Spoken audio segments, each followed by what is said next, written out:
रात अपनी काली चादर फैलाकर पूरे शहर को अपनी लपेटे में ले चुकी थी। मर्सिडीज की शाही चमक दमक भी इस गहरी और उदास रात के घने अंधकार को कम करने में नाकाम थी। अयान आफंदी स्टीयरिंग व्हील को कसकर थामे बैठा था। नजरें सड़क पर थीं, लेकिन उसका मन कहीं और भटक रहा था। कार में मौजूद बाकी घर वालों की तरह उसका दिल भी अपनों की इस अचानक मौत पर भारी था, मगर उसके वजूद में एक और बेचैनी मचल रही थी। एक ऐसी तड़प जो उसे घर अपनी हिना के पास खींच रही थी। 26 साल का यान Afandi Afandi group of industries का इकलौता वारिस, एक ऐसा नौजवान जिसने उम्र से पहले ही जिम्मेदारियों का बोझ उठा लिया था। उसने न सिर्फ बाप का कारोबार संभाला, बल्कि अपनी काबिलियत और मेहनत से उसे नई बुलंदियों तक पहुंचा दिया था। पूरे शहर के कामयाब और मशहूर नौजवान उद्योगपतियों में उसका नाम गिना जाता था। उसकी पर्सनालिटी में एक चुंबकीय ठहराव था, एक गंभीर लेकिन प्रभा भरी गरिमा जो हर किसी को प्रभावित करती। लेकिन इस शांत समंदर के भीतर जज्बातों का एक तूफान पलता था, और उस तूफान की हर लहर सिर्फ और सिर्फ हिना सिकंदर की तरफ बढ़ती थी। 22 साल की हिना उसकी खाला की बेटी थी, फाइन आर्ट्स की आखिरी साल की स्टूडेंट, जिंदगी से भरपूर खिलखिलाहटें बिखेरती एक शरारती और चंचल लड़की। उसकी दुनिया रंगों, कैनवास और ब्रश से बनी हुई थी। सिकंदर साहब का परिवार भी शहर के माने हुए घरानों से था, लेकिन आफंदी साहब की बेहिसाब दौलत और रसूख के सामने उनका दर्जा थोड़ा कम माना जाता था। लेकिन ये रिश्ता दौलत का नहीं, दिलों का था। अयान और हिना बचपन के साथी थे। दोस्ती कब मोहब्बत में बदल गई उन्हें एहसास न हुआ। सिर्फ 6 महीने पहले दोनों खानदानों की रजामंदी से उनका निकाह सादगी से हो गया था, और रुखसती हिना के इम्तिहानों के बाद तय हुई थी। उनके रिश्ते में पाकीज़गी, भरोसा और गहरी मोहब्बत की मजबूत डोर बंधी थी। एक ऐसा रिश्ता जिस पर अयान को अपनी जान से ज़्यादा एतबार था। रात की घुटन जैसी खामोशी उस गाड़ी के अंदर भी भरी हुई थी। तभी पहली बार सन्नाटे को तोड़ते हुए हिना की माँ बोली, हिना और उसकी कजन लाइबा का कल आखिरी पेपर है, इसीलिए वो लोग नहीं आ सकी। अयान ने बस सिर हिलाया, मगर उसका दिल अचानक एक अनजाने डर से धड़कने लगा, जैसे कुछ बहुत गलत होने वाला हो और उसका मन उसे पहले ही चेतावनी दे रहा हो। आफंदी बिला की ऊंची और शानो शौकत वाली दीवारों के अंदर गाड़ी दाखिल हुई तो गार्ड ने झुककर सलाम किया, मगर आज सब कुछ अजीब सा था। घर की खामोशी हमेशा से ज़्यादा भारी थी, जैसे हवाओं में कोई खतरनाक तूफान रास्ता देख रहा हो। सब थके और टूटे कदमों से गाड़ी से उतरे। जैसे जैसे ही हिना के पापा ने मेन दरवाज़ा खोला, सामने का दृश्य किसी कयामत के जैसा था। एक पल के लिए अयान की दुनिया रुक गई। उसके कानों में एक लंबी तेज सीटी गूंजने लगी। आंखों के सामने सब कुछ धुंधला हो गया। उसके कदम दहलीज पर जम गए, जैसे शरीर में जान न बची हो। वहाँ उसकी हिना, उसकी सबसे पवित्र और अनमोल मोहब्बत, एक अनजान आदमी की बाहों में थी। उसका गुलाबी दुपट्टा नीचे फर्श पर ऐसे पड़ा था जैसे जिंदगी से हार चुकी कोई टूटी हुई तितली। उसके बाल बिखरे थे, आंखों में हद से ज्यादा डर और बेबसी थी, और पास में क्रिस्टल का टूटा हुआ गमला बिखरा पड़ा था, जैसे वहां किसी ने अपनी पूरी ताकत से बचने की कोशिश की हो। वो अनजान आदमी जिसकी पीठ दरवाजे की तरफ थी, हिना को अपनी बाहों में कसकर पकड़े हुए था। हिना माँ की हिना की माँ की दिल चीर देने वाली चीख ने ठहर चुके दृश्य में अचानक हलचल भर दी। उस आवाज पर जैसे हिना किसी डरावने सपने से अचानक जाग उठी। उसने झटके से खुद को उस आदमी से छुड़ाया था और जल्दी से घबराहट में फर्श पर पड़ा हुआ दुपट्टा उठा लिया। उसके कांपते हाथ उस दुपट्टे को जैसे तैसे अपने ऊपर लपेट रहे थे, मगर उसकी सांसें टूट चुकी थीं और अयान का पूरा वजूद भी उसी पल बिखर गया था। वो अनजान लड़का भी घबरा कर मुड़ा। उसके चेहरे का रंग एकदम सफ़ेद पड़ चुका था। ये क्या बेहयाई हो रही है मेरे घर में। हिना के पापा सिकंदर साहब गुस्से से दहाड़ते हुए आगे बढ़े, और इससे पहले कि कोई कुछ समझ पाता, एक जोरदार थप्पड़ हिना के नाजुक गाल पर पड़ा और उसके चेहरे पर लाल निशान उभर आया। कौन है ये लड़का, और तुम्हारी हिम्मत कैसे हुई ये सब करने की? थप्पड़ की चोट से हिना लड़खड़ाकर पीछे हुई थी। उसकी आंखों से आंसू बाढ़ की तरह बहने लगे, लेकिन उसके होंठ ऐसे बंद थे जैसे किसी ने उन पर ताला लगा दिया हो। वो एक जिंदा लाश की तरह सिर झुकाए खड़ी थी, टूटी हुई, बेसहारा और बिल्कुल खामोश। कुछ बोलो हिना, कुछ तो बोलो। उसकी माँ ने रोते हुए उसे दोनों कंधों से हिलाया। हमारी इज्जत को मिट्टी में मिला दिया तुमने। लेकिन हिना की खामोशी किसी जोरदार स्वीकार से कम नहीं थी। जैसे वो आवाज़ निकालना चाहती थी, लेकिन उसका दिल पत्थर बन चुका था और उस पल अयान आफंदी को लगा जैसे किसी ने उसके सीने में जलता हुआ लावा उंडेल दिया हो। कुछ ही मिनट पहले उसका दिल हिना से मिलने की बेचैनी में पागलों की तरह धड़क रहा था, और अब वही दिल लाखों टुकड़ों में टूटकर उसकी रूह को चीर रहा था। उसने अपनी जिंदगी के सबसे खूबसूरत सपने को अपनी आंखों के सामने सबसे डरावनी हकीकत में बदलते देखा था। उसी दौरान वो अजनबी लड़का धीरे से मौका पाकर वहां से भाग चुका था, पीछे सिर्फ गुनाह का सन्नाटा छोड़कर। आज से तुम हमारे लिए मर चुकी हो, दफा हो जाओ यहाँ से। हमारे घर में तुम्हारे जैसी गिरी हुई लड़की के लिए कोई जगह नहीं। सिकंदर साहब ने गुस्से में उसका बाजू पकड़कर दरवाजे की ओर घसीटना शुरू कर दिया। रुकी ताया अब्बू, आवाज अयान की थी, बर्फ की तरह ठंडी। सब उसकी तरफ मुड़े। ये मेरी बीबी है। उसके लहजे में इतना ठहराव, इतना तय किया हुआ फैसला था जैसे कोई अदालत में अंतिम फैसला सुना रहा हो। और इसकी रुखसती आज यहीं इसी वक्त हो रही है। मैं इसे अपने साथ लेकर जा रहा हूँ। ये सुनकर पूरा घर सदमे से जम गया। सिकंदर साहब के हाथ अचानक ढीले पड़ गए। हिना ने आंसुओं में डूबी आंखों से अयान को देखा। उन आंखों में बेचैनी थी, हैरानी थी, या फिर कोई गहरा डर, ये समझना मुश्किल था। अयान आगे बढ़ा और हिना का ठंडा और बेजान हाथ अपने हाथों में थाम लिया। उसने किसी की तरफ भी पलटकर नहीं देखा, बस उसे साथ लिए मेन दरवाजे की ओर बढ़ गया, और ना ही किसी की हिम्मत हुई उसे रोकने की, ना कुछ कहने की। गाड़ी में मौत के जैसी खामोशी थी, इंजन की आवाज के सिवा कुछ नहीं। अयान उसे उस नए घर की तरफ ले जा रहा था, उस घर की तरफ जिसे उसने हिना के लिए सपनों, मोहब्बत और अनगिनत उम्मीदों से सजाया था। और आज उसी घर की ओर जाते रास्ते में सिर्फ टूट चुकी चुप्पी और बिखरे हुए दिल थे। जो घर उनकी मोहब्बत का आशियाना बनने वाला था, आज एक कैद खाना लग रहा था। कमरे में पहुंचकर अयान ने दरवाजा बंद किया, एक बहुत गहरी सी सांस ली, जैसे अब उसके अंदर टूटने के अलावा कुछ बचा ही ना हो। वो हिना की तरफ मुड़ा। हिना अपराधियों की तरह सिर झुकाए खड़ी थी। उसके कांपते हाथ, बिखरी सांसें और सुबकती हुई खामोशी सब कुछ बयान कर रहे थे। हिना, उसने बहुत नरमी से पुकारने की कोशिश की, लेकिन उसकी आवाज़ में बिखरी हुई तकलीफ की धारियां साफ सुनाई दे रही थीं। सिर्फ एक बार मेरी आंखों में देखकर सच बता दो, वो कौन था?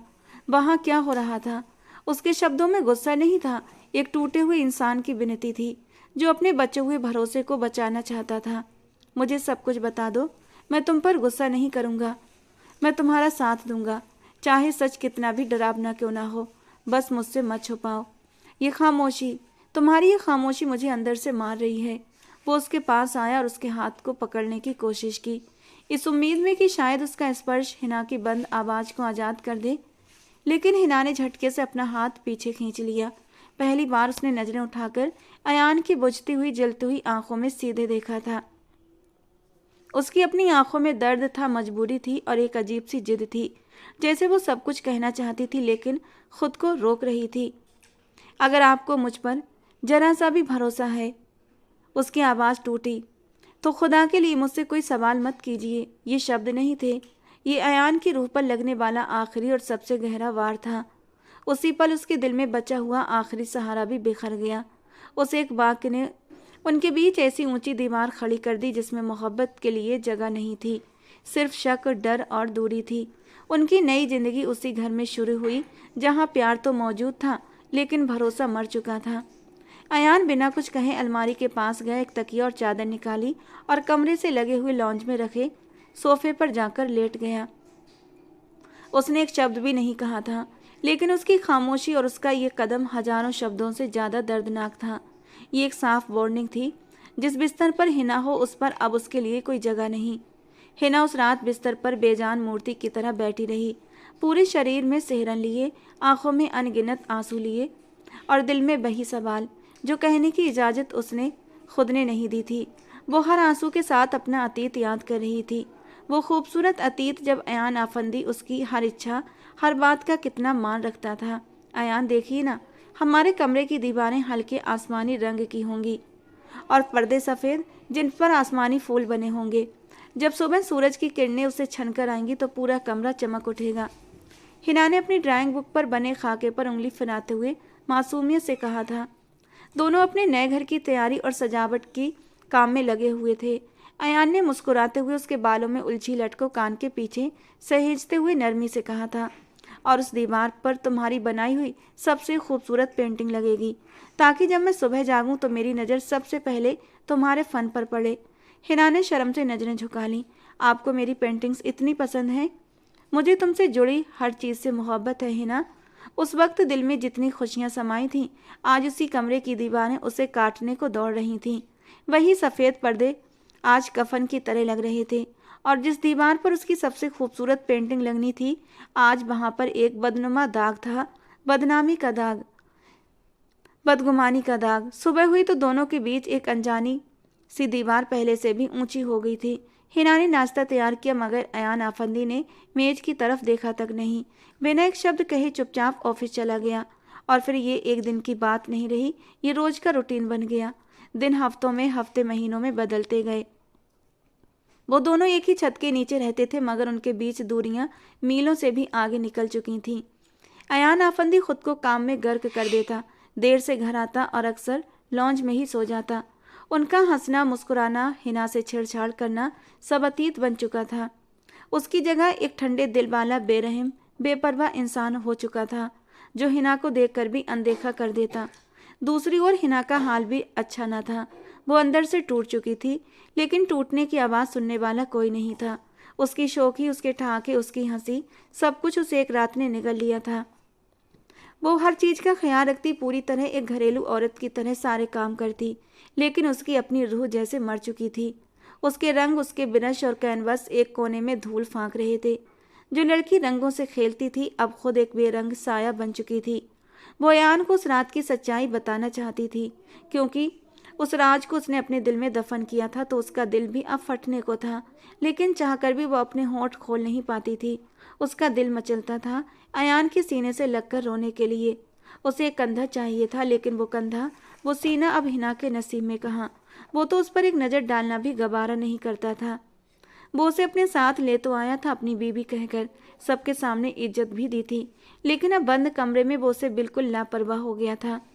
मोहब्बत की पहली सीढ़ी भरोसा होती है, और ये भरोसा अयान ने हिना पर नहीं किया था। अगर किया होता, अगर उसकी बात मानकर बस भरोसा कर लेता और उसे उस रात का सच न पूछता। लेकिन अयान के दिल में तो एक कांटा सा चुभ गया था। उसकी आंखों के सामने से वो मंजर नहीं जाता जब हिना किसी गैर मर्द की बाहों में थी। एक दिन अयान की माँ बेगम सुरैया उनसे मिलने आई। वो समझदार और गहरी नज़रों वाली औरत थी, और अपने बेटे और बहू के बीच पसरी खामोशी और तनाव को महसूस कर चुकी थीं।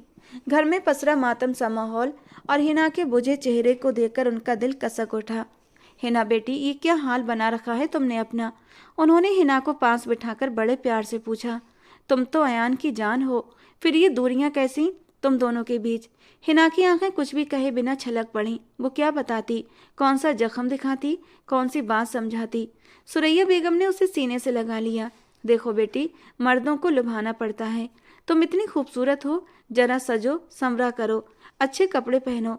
जब अयान तुम्हें देखे तो उसकी नज़र तुमसे हटनी नहीं चाहिए। उन्होंने अलमारी खोली और एक गहरा मैरून रंग का खूबसूरत जोड़ा निकाला।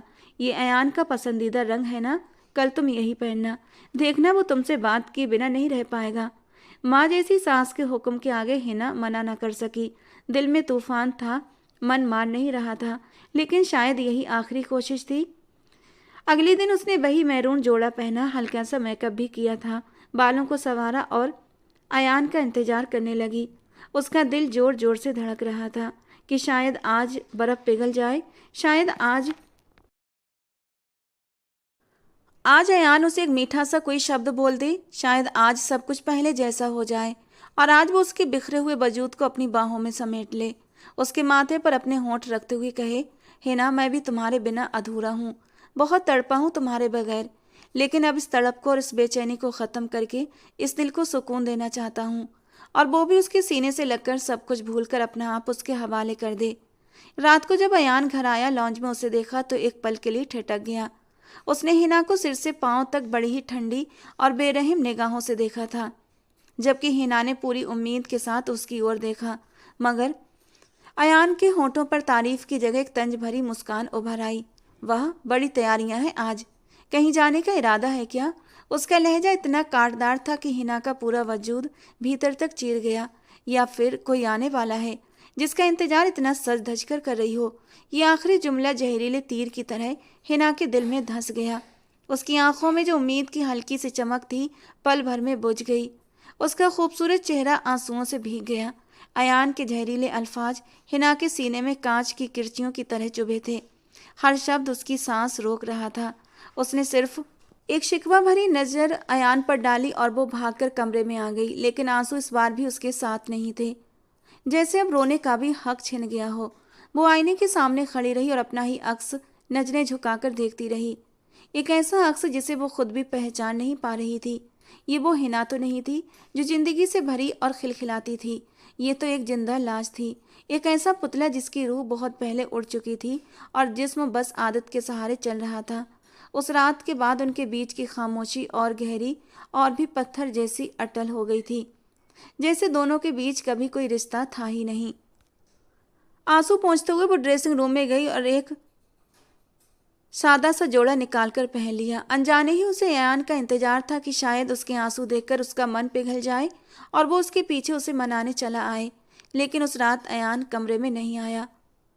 अगले कुछ दिन भी उसी बोझिल खामोशी में गुजरते रहे। बेगम सुरैया अपने बेटे और बहू की इस टूटी हुई हालत से बेहद परेशान थी, लेकिन वो इस चुप्पी की असल वजह समझ नहीं पा रही थी। एक सुबह उन्हें अपनी भांजी का फोन आया। उसकी तबीयत अचानक बहुत खराब हो गई थी और उसे अस्पताल में भर्ती कराया गया था। बेगम सुरैया को तुरंत गुरुग्राम के लिए निकलना पड़ा। हिना बेटी, अपना ख्याल रखना और अयान का भी।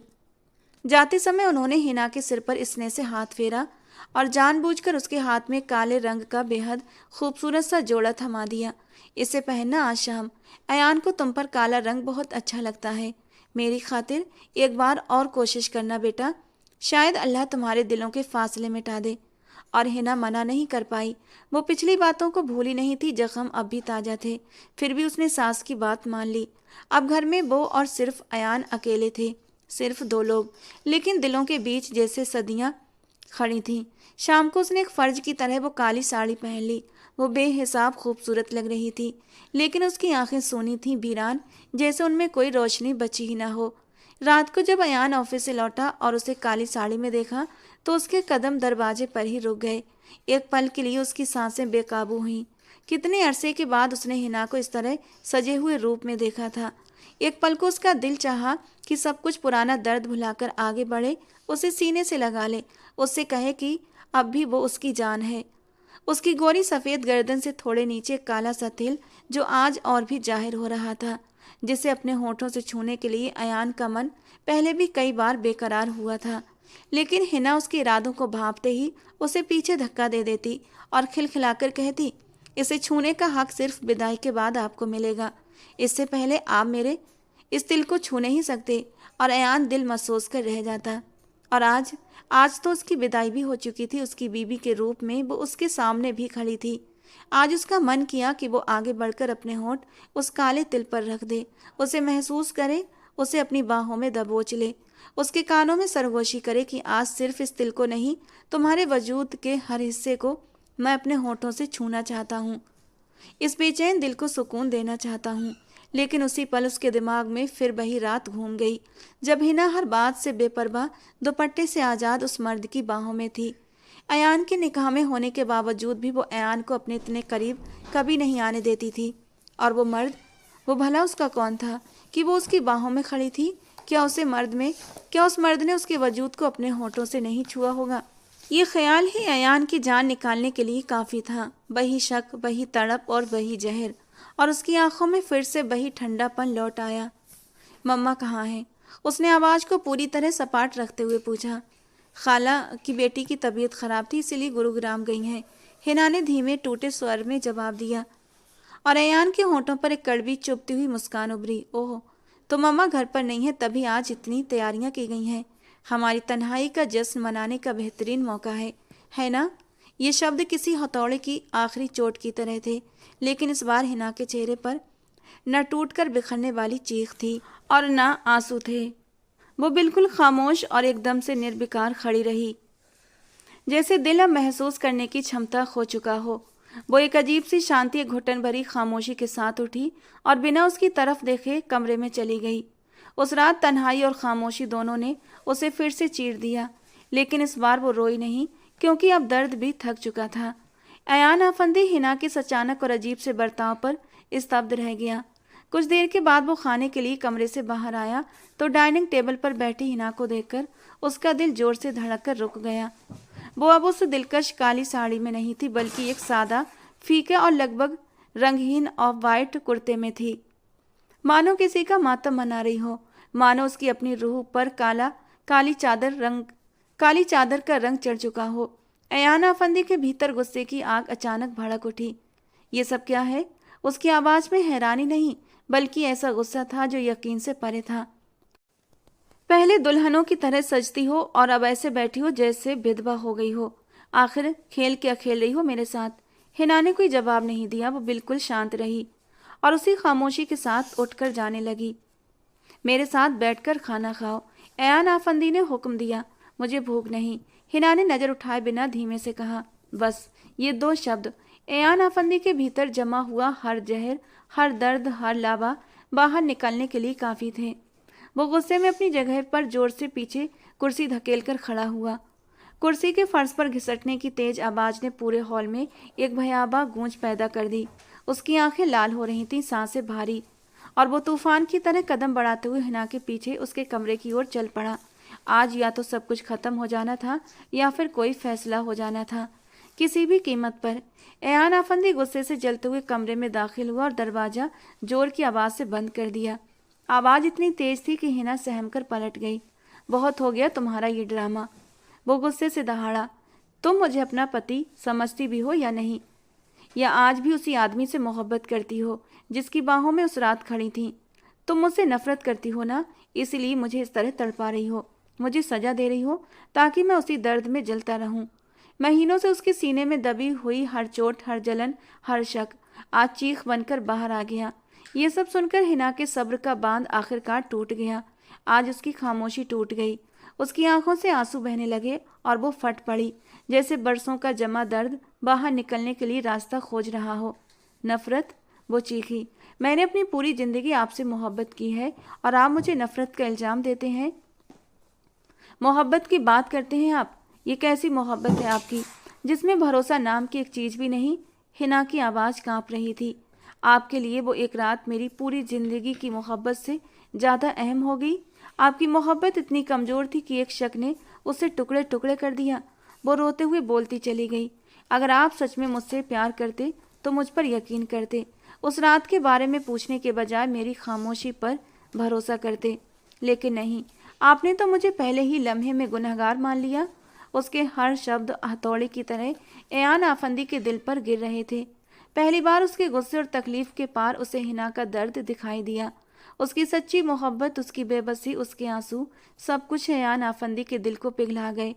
उसे पहली बार एहसास हुआ कि प्यार का दावा तो उसने हमेशा किया था, मगर भरोसे की कड़ी परख में वो बुरी तरह हार गया। वो बीते दिनों में उस लड़की की आंखों का दर्द देख ही नहीं पाया, सिर्फ अपने दर्द में जलता रहा। अगर वो उसके साथ बेवफाई करती तो उसके साथ नहीं रहती, बल्कि अब तक उसे छोड़कर जा चुकी होती। उसका सारा गुस्सा, सारी तलखी, शर्मिंदगी और पछतावे में बदल गई। हिना, उसने कांपती आवाज में उसे पुकारा। वो धीरे धीरे उसके करीब आया। मुझे मुझे माफ कर दो।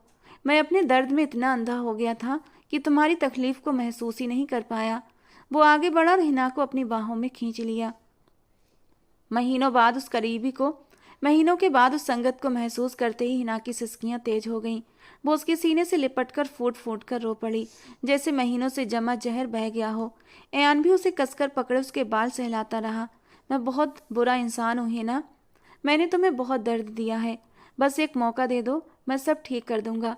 खुद में भींचता हुआ वो उसे ऐसे छूने लगा जैसे कभी उनके बीच कोई नाराजगी ना आई हो। वो उसे छूता जा रहा था और वो सब कुछ भूलती जा रही थी। और जब उसे छूते हुए उसके होंठ हिना के होंठों तक आए तो वो आंखें खोलकर उसे ही देख रही थी। फिर आंखें बंद करके जैसे उसने उसे इजाजत दे दी और अयान उसके होंठों पर झुका था। होंठों से सुकून पाता वो उसे लेकर बिस्तर तक आया। वो धीरे धीरे हिना के वजूद को हर चीज से आजाद करके उसे खुद में समेट चुका था।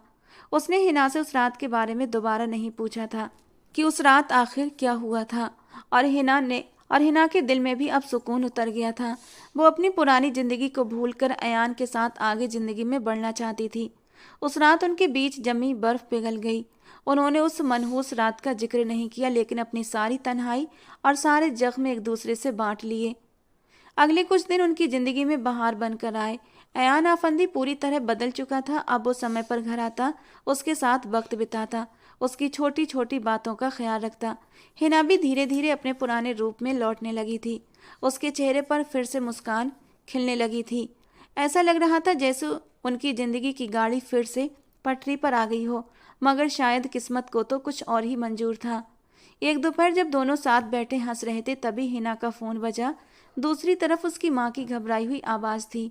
हिना बेटा, तुम्हारे तुम्हारे बाबा को दिल का बहुत तेज दौरा पड़ा है, हम उन्हें अस्पताल लेकर जा रहे हैं। ये सुनते ही हिना के पैरों तले से जमीन खिसक गई थी। फोन उसके हाथ से गिर गया। उसका हंसता हुआ चेहरा पलक झपकते ही सफ़ेद पड़ गया। बाबा, मेरे बाबा, वो दहशत में चीख उठी। अयान ने तुरंत उसे थाम लिया। हिना, क्या हुआ? बाबा, उन्हें हार्ट अटैक हुआ है, वो हकलाते हुए बोली। कुछ नहीं होगा उन्हें, मैं तुम्हारे साथ हूँ, हम अभी चलते हैं। अयान ने उसे मजबूती से संभाला। जो बहार उनकी जिंदगी में मुश्किल से लौटी थी, उस पर फिर से गहरा पतझड़ उतर आया था। वो दोनों तेजी से अस्पताल की तरफ भाग रहे थे, जैसे जिंदगी एक बार फिर उनका सबसे कड़ा इम्तिहान लेने जा रही हो। अस्पताल के ठंडे, सूने और उदास कॉरिडोर में समय जैसे थम गया था। हिना लड़खड़ाते कदमों से आईसीयू के शीशे के सामने जाकर खड़ी हुई, जहां उसका बाप अनगिनत तारों और मशीनों के बीच बेसुध पड़ा था। उसका दिल चीख चीख कर रोना चाहता था, लेकिन आंसू जैसे आंखों में जम गए थे। अयान उसका कंधा पकड़े मजबूती से खड़ा था, उसकी खामोश ताकत उसका सहारा बनकर। कॉरिडोर में उसके मायके वाले सब मौजूद थे। उसकी माँ तो रोते रोते बुरी तरह टूट चुकी थी, मगर बाकी रिश्तेदारों की निगाहों में हिना के लिए न दया थी न हमदर्दी। वही ठंडापन, वही इल्जाम और वही तिरस्कार था। वो आपस में धीमी आवाज में बातें कर रहे थे, मगर हर बात हिना के दिल में जहरीले तीर की तरह चुभ रही थी। उनकी निगाहें साफ कह रही थीं कि सब इसकी वजह से हुआ है। इस मनहूस ने तो घर की इज्जत पहले ही मिट्टी में मिलाई थी, अब बाप की जान की दुश्मन भी बन गई। उसकी ताई ने इतनी जोर से कहा कि वो साफ सुन सकी। हिना एक पल में टूटकर बिखर जाती अगर अयान ने उसे अपनी बाहों में और करीब न कर लिया होता। किसी की बात पर ध्यान मत दो, मैं हूं तुम्हारे साथ हमेशा। उसकी आवाज़ में ऐसा भरोसा था कि जिसने हिना को गिरने से बचा लिया। कुछ देर के बाद डॉक्टर बाहर आए और बोले कि सिकंदर साहब की हालत अब खतरे से बाहर है, लेकिन 24 घंटे आईसीयू में निगरानी जरूरी है। सबने राहत की सांस ली। रिश्तेदारों के जोर देने पर अयान सबको घर ले आया, जो अस्पताल के करीब ही था। महीनों के बाद मायके में कदम रखते हुए हिना को सब कुछ अजीब लगा। वही घर था, वही चीजें थीं, लेकिन एहसास, अपनापन, हर रिश्ता, जैसे सब कुछ बदल चुका था। वो थककर अपने पुराने कमरे में चली गई। वही कमरा जहाँ कभी उसने जिंदगी के सबसे खूबसूरत सपने देखे थे, और वही कमरा जहाँ उसकी जिंदगी की सबसे डरावनी रात भी बीती थी। वो बिस्तर पर बैठी थी कि दरवाजे पर दस्तक हुई और उसकी कजन लाइबा कमरे में दाखिल हुई। कैसी हो हिना? लाइबा ने उसके पास बैठते हुए बनावटी हमदर्दी से पूछा। जिंदा हूँ, हिना ने हल्की टूटी और बेहद थकी हुई मुस्कान के साथ जवाब दिया। मुझे पता है तुम बहुत मुश्किल दौर से गुजर रही हो। लाइबा ने उसका हाथ पकड़कर हमदर्दी दिखाते हुए कहा। मुझे तुम्हारे लिए बहुत दुख है। देखो ना, सिर्फ एक रात की वजह से सब कुछ कितना बिखर गया था। चाचा भी उसी टेंशन की वजह से आज इस हालत में है।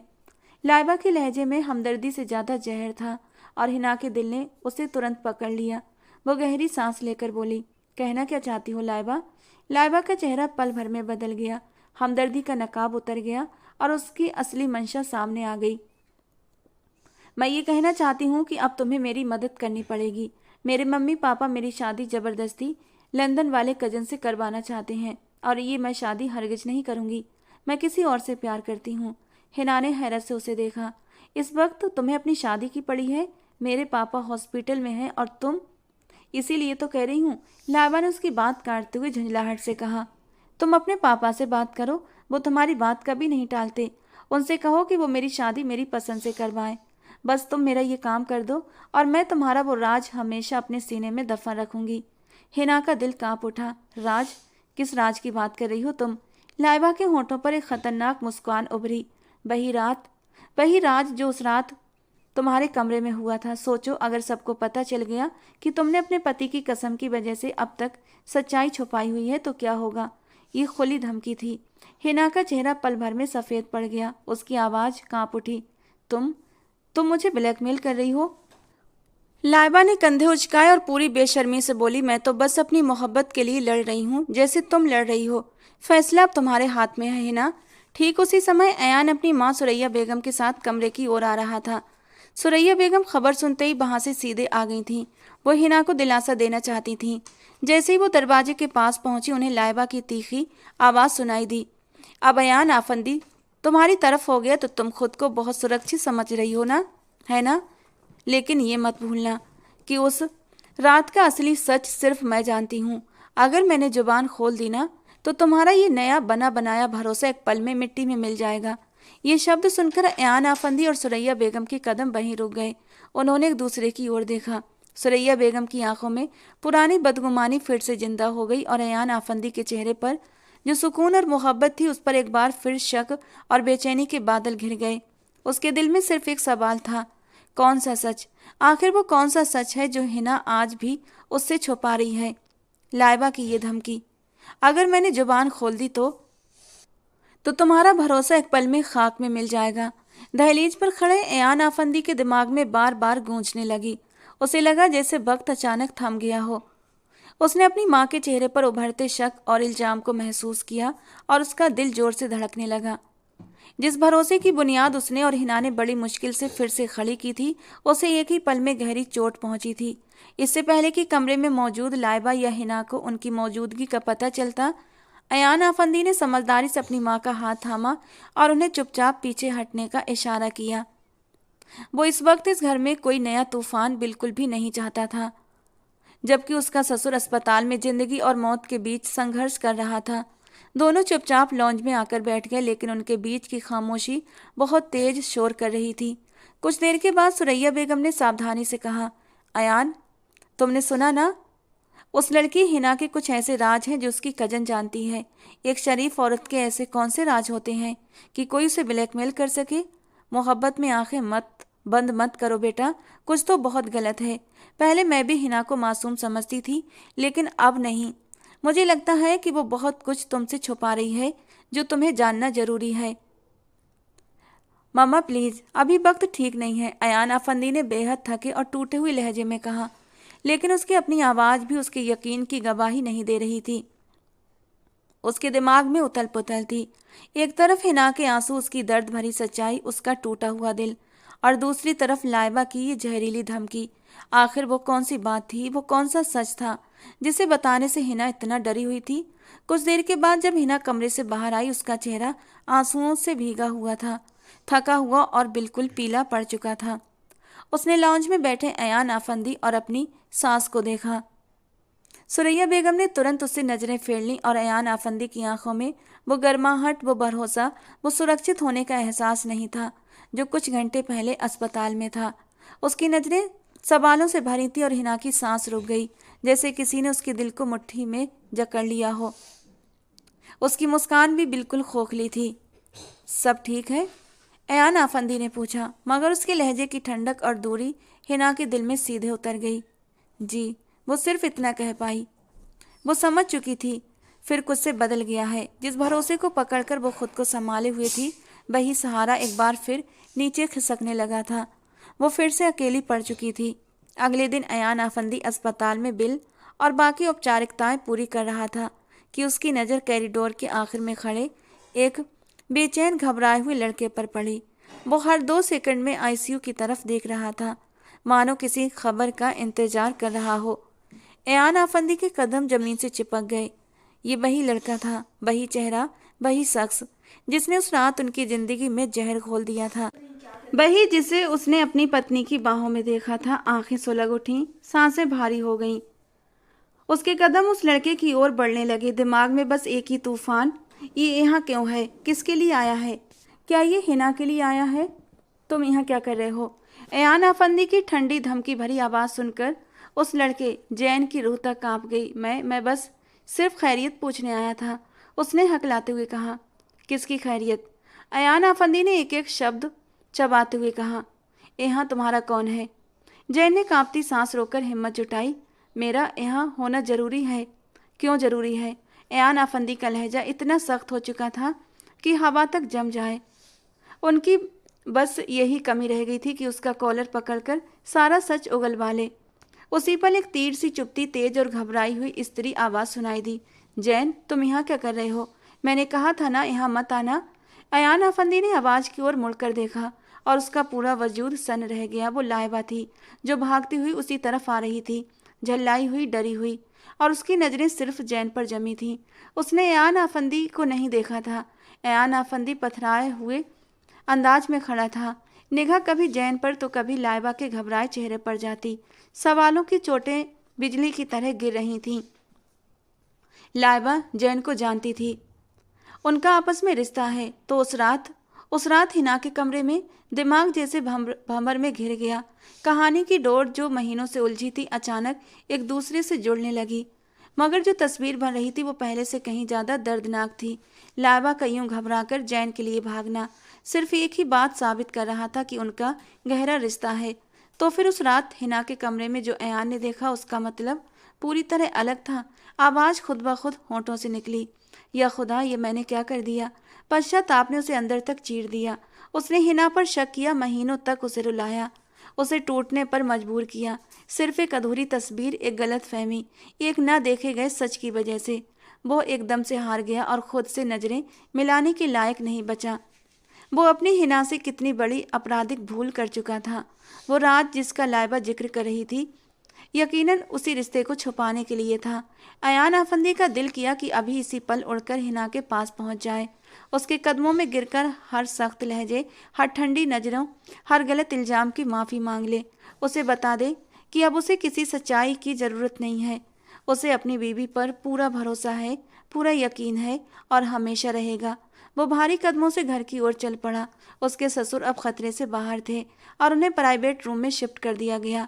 घर पहुंचा तो माहौल में तनाव होने के बावजूद एक अजीब सा सुकून था, जैसे कोई तूफान गुजर चुका हो। वो बिना रुके सीधा हिना के कमरे की ओर बढ़ा। रास्ते में उसकी मुलाकात सुरैया बेगम से हुई। कुछ पता चला? उन्होंने शक भरे स्वर में पूछा। उस लाइबा के तेवर मुझे ठीक नहीं लग रहे। डर है कहीं उसने हिना को कोई मुसीबत में न फंसा दिया हो। अम्मी, हमने बहुत बड़ी गलती की है।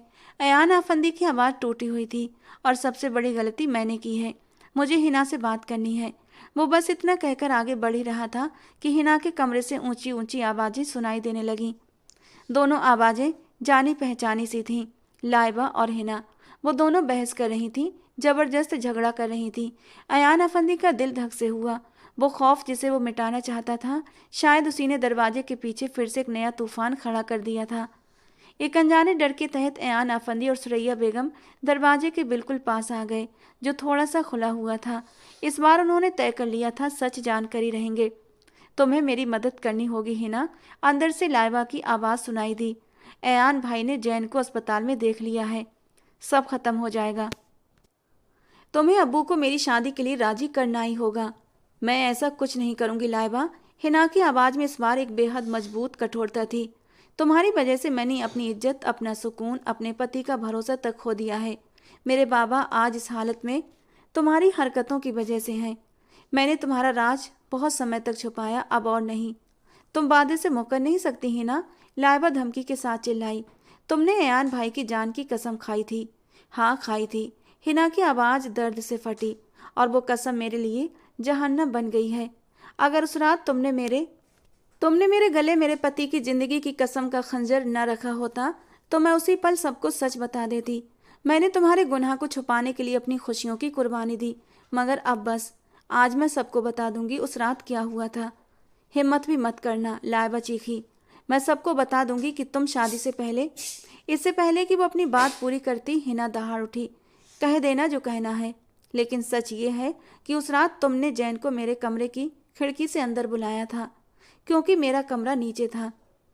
दरवाजे के बाहर खड़े अयान आफंदी और सुरैया बेगम के पैरों तले से जमीन खिसक गई। वो सन्न रह गए और सच पहली बार अपनी पूरी चीख के साथ सामने आ चुका था।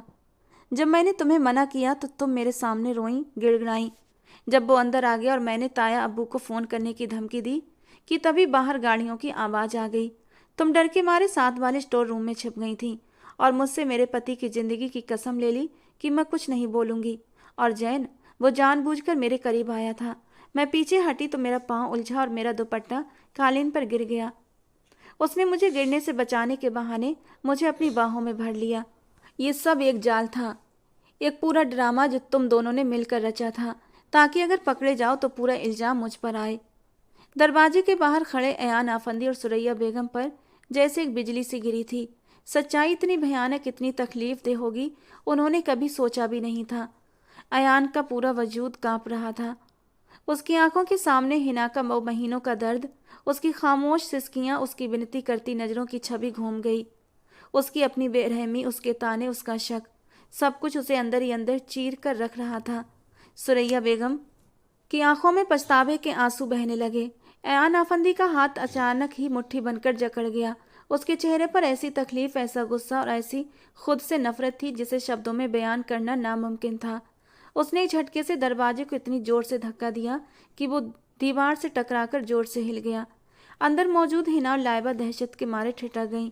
सामने अयान आफंदी खड़ा था। उसकी आंखों में ऐसी ठंडी आग भड़क रही थी जो आग किसी को राख कर सकती थी। इंसाफ का वक्त आ चुका था। उसकी आंखों में जलती आग देखकर लाइबा का खून सूख गया। उसके पीछे ही सुरैया बेगम आई थीं, जिनके चेहरे पर आंसू, शर्मिंदगी और पछतावे के मिले जुले निशान थे। हिना का दिल एक पल के लिए धड़कना भूल गया। उसे लगा शायद अब उसकी परीक्षा का आखिरी और सबसे दर्दनाक चरण सामने खड़ा है। लेकिन अयान आफंदी ने लाइबा की तरफ देखना भी गवारा न किया। उसके कदम सीधा हिना की तरफ बढ़े।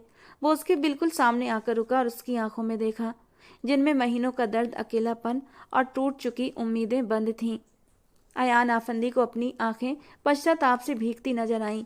हिना, उसके होठों से निकला बस एक नाम, और उस एक शब्द में उसकी सारी माफी, सारी मोहब्बत और पूरा पछतावा सिमटकर गिर पड़ा था।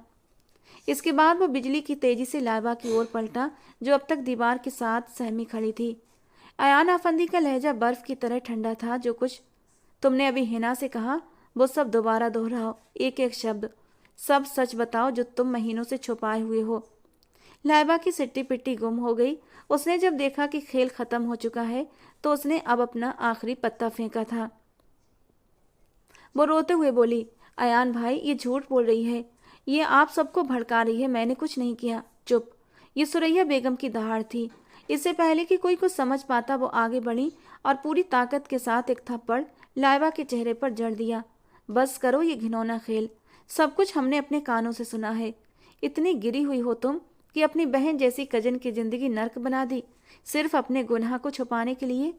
थप्पड़ की आवाज़ और शोर सुनकर घर के बाकी लोग, जिनमें कमजोरी से कदम उठाते सिकंदर साहब भी शामिल थे, कमरे की ओर दौड़े आए। अंदर का मंजर देखकर सब लोग दंग रह गए। रोती हुई लाइबा, गुस्से से कांपती सुरैया बेगम, पत्थर की तरह जमे खड़ा अयान आफंदी और आंसुओं में डूबी हुई हिना।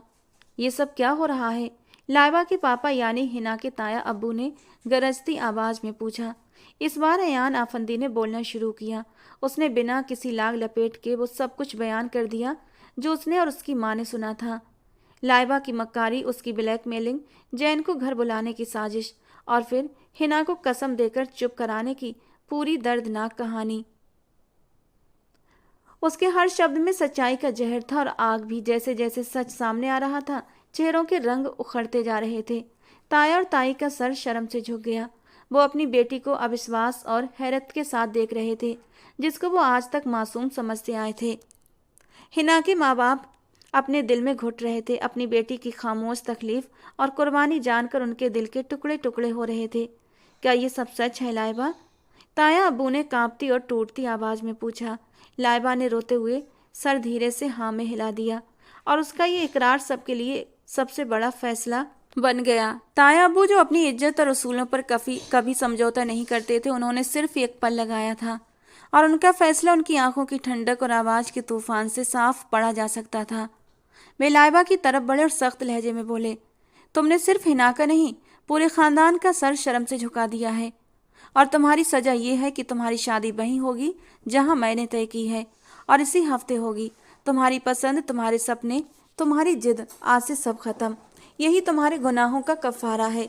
ये फैसला सुनकर लाइबा फूट फूट कर रोने लगी, लेकिन अब उसके आंसुओं पर किसी को दया नहीं आ रही थी। सबके बीच उठते तूफान के अंदर अयान आफंदी हिना की तरफ आया था। उसने सबके सामने उसके हाथ अपने हाथों में ले लिए। उसकी आवाज़ भावनाओं के बोझ से कांप रही थी। हिना, मेरे पास वो अल्फाज नहीं जिनसे मैं अपने किए की माफ़ी मांग सकूं। जब तुम्हें मेरी सबसे ज़्यादा ज़रूरत थी, हर पल मैंने तुम्हें तकलीफ़ दी। तुमने मेरी ज़िंदगी की कसम निभाने के लिए अपनी पूरी ज़िंदगी दांव पर लगा दी, और मैं इतना बदकिस्मत कि तुम पर यकीन न रख सका। क्या तुम मुझे माफ़ कर पाओगी? हिना ने रोते हुए उसकी तरफ देखा। उसकी आंखों में शिकवा नहीं था, बल्कि बहुत गहरी, बहुत थकी हुई मोहब्बत थी। मुझे आपकी मोहब्बत पर कभी शक नहीं था अयान, बस आपके भरोसे का इंतजार था। ये शब्द सिर्फ जवाब नहीं, माफ़ी का ऐलान थे। अयान आफंदी ने कृतज्ञता से उसकी आंखें चूम लीं। महीनों से उसके रिश्ते पर जमी बदगुमानी की बर्फ पिघल चुकी थी। तूफान गुजर चुका था और अब उनकी ज़िंदगी में एक नई, साफ और रोशन सुबह उग रही थी, जहाँ मोहब्बत भी थी और भरोसा भी। कमरे में गहरा भारी सन्नाटा था। लाइबा को उसकी माँ आंसू बहाती हुई कमरे से बाहर ले गईं, और उसके पिता का फैसला अब चट्टान की तरह अडिग था। सच्चाई एक तेज तलवार की तरह हर रिश्ते पर चढ़ी नकली आवरण को चीर चुकी थी। इस खामोशी को सिकंदर साहब की कांपती आवाज़ ने तोड़ा। बीमारी और कमजोरी के बावजूद वे उठकर अपनी बेटी के पास आए। उनकी आंखों में महीनों का पछतावा और बाप की बेबस मोहब्बत भर आई थी। उन्होंने हिना के सर पर हाथ रखा। बेटी, हो सके तो अपने इस गुनहगार बाप को माफ़ कर देना। मैं लोगों की बातों में आकर अपनी ही बेटी की सच्चाई पहचान नहीं पाया। ये कहते कहते उनकी आवाज़ बुरी तरह टूट गई थी और वो फूट फूट कर रो पड़े। हिना तड़प कर अपने बाप के सीने से लिपट गई। नहीं बाबा, प्लीज़ ऐसा मत कहिए। आप मेरे लिए हमेशा की तरह काबिले इज्जत हैं। बाप बेटी के इस मिलन ने कमरे की हर आंख नम कर दी। उनकी माँ भी आगे बढ़ी उसकी माँ भी आगे बढ़ी, उसे गले से लगाया और अपनी कोताही की माफ़ी मांगी। आज हिना को ऐसा लगा जैसे उसके सीने पर सदियों से रखा बोझ उतर गया हो। तभी उसके ताया अब्बू, जो शर्म से नजरें उठा नहीं पा रहे थे, पूरी हिम्मत समेट कर अयान आफंदी और हिना के पास आए। ताया अब्बू ने भारी कदमों के साथ आगे बढ़कर कहा, बेटा, मैं शर्मिंदा हूँ। मेरी बेटी के गुनाह की वजह से तुम दोनों की जिंदगियाँ बर्बाद होते होते बची। तुमने इस खानदान की इज्जत बचाई और हमने तुम्हें ही जलील और रुस्वा किया। अयान आफंदी, तुम्हारा बहुत शुक्रिया कि तुमने सच्चाई का साथ दिया। अयान ने सम्मान से उनके हाथ थाम लिए। जो होना था वो हो गया ताया अब्बू, अब इस बात को यहीं ख़त्म करें। उस रात जब अयान आफंदी, हिना और सुरैया बेगम वापस अपने घर के लिए रवाना हुए, तो गाड़ी में गहरी लेकिन सुकून भरी खामोशी थी। ये वो दर्दनाक खामोशी नहीं थी जो महीनों से उनके बीच दीवार बनकर खड़ी हुई थी। ये तूफान के बाद वाली शांति थी जो अपने साथ उम्मीद लेकर आती है। ड्राइव करते हुए अयान आफंदी ने आगे बढ़कर हिना का हाथ थाम लिया और उसे मजबूती से दबाया, जैसे बिना एक शब्द कहे उसे वादा कर रहा हो, अब मैं कभी तुम्हें अकेला नहीं छोड़ूंगा।